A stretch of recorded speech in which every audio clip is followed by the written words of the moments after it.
তো আমরা আজকের থেকে আমাদের প্রথম আলোচ্য বিষয় হচ্ছে ভগবদ গীতা সম্বন্ধে এই কলিযুগের মানুষের ধারণা কি রকম, বিশেষ করে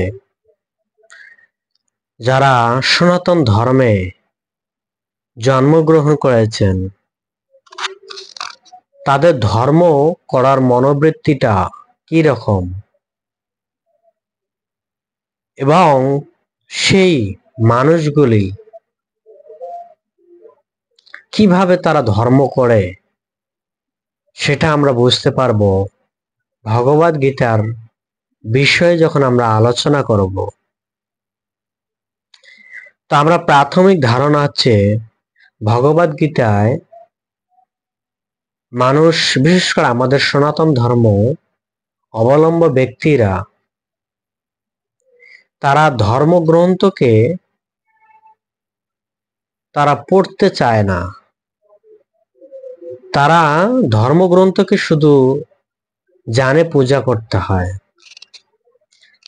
আর এই বিষয়টি তাদেরকে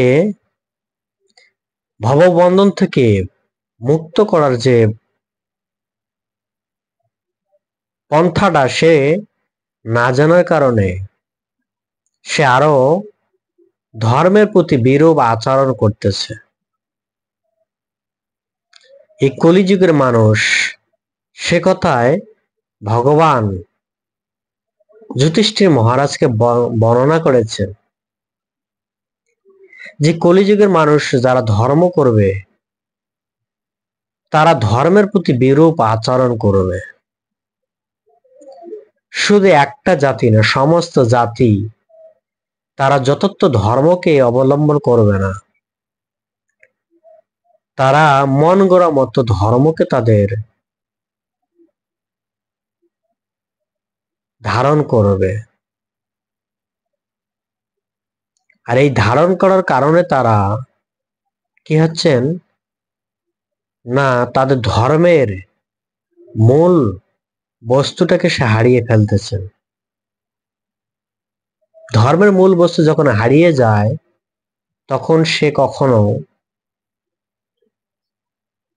এই জগতে ভালো কিছু সে করতে পারে না।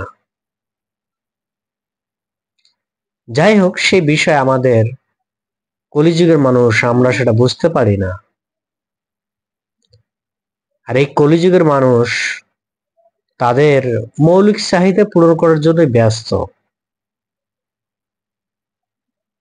এটাকেই তাদের প্রকৃত ধর্ম বলে মনে করেন। সেই মৌলিক চাহিদা হচ্ছে অন্ন, বস্ত্র, বাসস্থান, চিকিৎসা,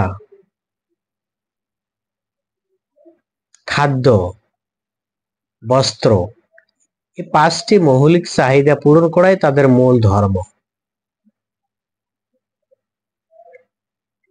কিন্তু ধর্ম কি? ধর্মকে জানতে গেলে আমাদের ভগবদ গীতা অধ্যয়ন করা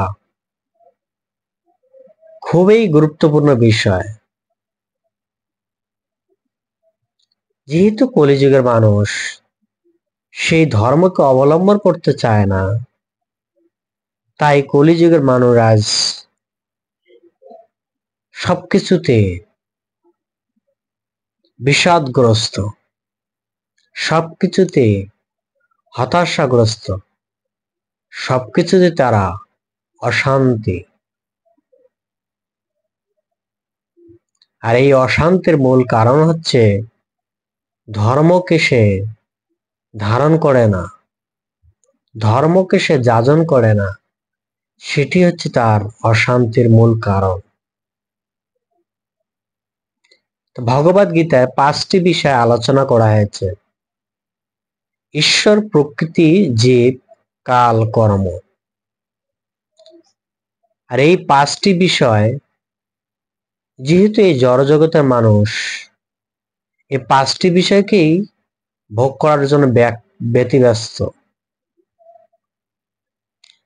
জীব যখন অর্থশালী হয়ে যায় তখন সে জগতের ঈশ্বর প্রবৃত্তি তার বাসনা জাগে, কিন্তু সেই জীব জানে না যে কালরূপী তাকে সবকিছু সর্বস্ব হরণ করে। সেটি না জানার কারণে সে এই জগতের প্রভু হওয়ার প্রবৃত্তি সে বাসনা করেন। কর্ম প্রত্যেকটা ব্যক্তি করে, কিন্তু কর্মের বিপরীত ফল কি? বন্ধন। আর সেই বন্ধনে সে আবদ্ধ হয়ে যাচ্ছে, আমরা দেখতে পাচ্ছি সেটা। তার যথার্থ মার্গ সে খুঁজে পাচ্ছে না, কি করবে জীবনে। সেটি না পাওয়ার কারণে সে আরো হতাশাগ্রস্ত। আর এই হতাশাগ্রস্তর কারণে সে কোনো কিছুই তার জগতে ভালো লাগে না।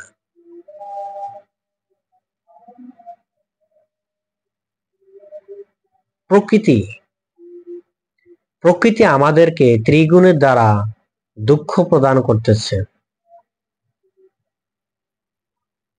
যে দুঃখ আমরা না চাইলেও পেয়ে যাই। আর এই প্রকৃতি রুষ্ট হওয়ার কারণ হচ্ছে আমরা, অসভ্য মনুষ্য জাতি, যার কারণে আমরা আজকে অতিরিক্ত গরম, অতিরিক্ত ঠান্ডা, অতিরিক্ত সবকিছু।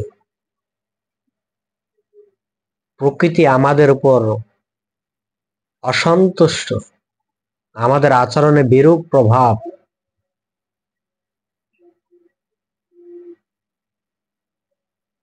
আর জীব কি করবে? এই 5টি বিষয়ে ভগবদ গীতা আলোচনা করা হয়েছে। আমরা এই 5টি বিষয় আরো পুঙ্খানুপুঙ্খ ভাবে আলোচনা করব।